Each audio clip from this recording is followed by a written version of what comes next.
ఈరోజు నేను కొన్ని విషయాలు మీకు చెప్తాను. ఇక్కడ స్థానిక డెవలప్మెంట్ ఇప్పుడే భగత్ గారు చెప్పినారు. అన్నేళ్ళు జానారెడ్డి గారి మంత్రిగా ఉంటే, అంత పెద్ద నాయకునిగా ఉంటే, ఇప్పుడు కూడా ఆయన పంచరంగుల కలగంటా ఉన్నట్టు నేను ముఖ్యమంత్రి అవుతాను. కానీ నాగార్జున సాగర్ నియోజకవర్గంలో ఒక డిగ్రీ కాలేజీ కూడా దిక్కు లేకుండే భగత్ ఎమ్మెల్యే అయ్యేదాకా.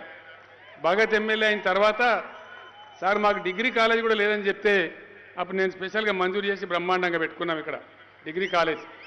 హాలియాలో ఒక 50 పడకల దవాఖానా కూడా దిక్కు లేకుండే, మామూలు ప్రైమరీ హెల్త్ సెంటర్ ఉండే. ఇటువంటి అన్నీ కూడా ఆయన చేపించినాడు, మీకు తెలుసు.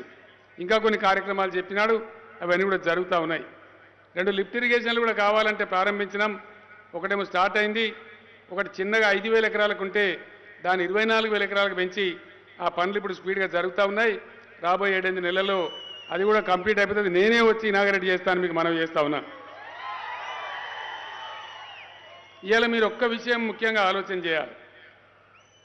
తెలంగాణ వచ్చిన తర్వాత మేము తీసుకున్న నిర్ణయం ఏంటంటే,